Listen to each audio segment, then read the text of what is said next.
చేసే అద్భుతాన్ని బట్టి ఆయన ప్రభువు అయి ఉన్నాడని, ఆయన నీ కొరకై విమోచకుడని, ఆయన నీ పాపాన్ని కడుగుతాడని, ఆయన నీకు రక్షకుడని నువ్వు తెలుసుకోవడానికి యేసయ్య దగ్గరికి నువ్వు ఈరోజే వచ్చిన బిడ్డవైతే కనుక నీ జీవితంలో ఏం అడుగుతావో అడుగు, ఎంతటి అద్భుతమైన దేవుడు చేయగలుగుతాడు ఆయన.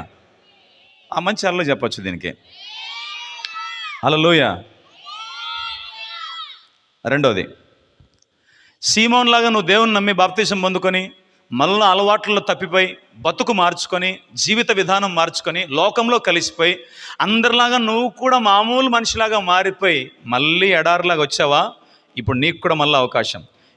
ఈ రాత్రి నువ్వైనా సరే, ప్రభువా నన్ను క్షమించు, నేను నిన్ను కాదనుకొని వెళ్ళిపోయానని పేతురులాగా నువ్వు మళ్ళీ పశ్చాత్తాపడితే ఈ రాత్రి కూడా మళ్ళీ దేవుడు నీ జీవితంలో కూడా ఏ అద్భుతమైనా చేయడానికి దేవుడు సిద్ధంగా ఉన్నాడు.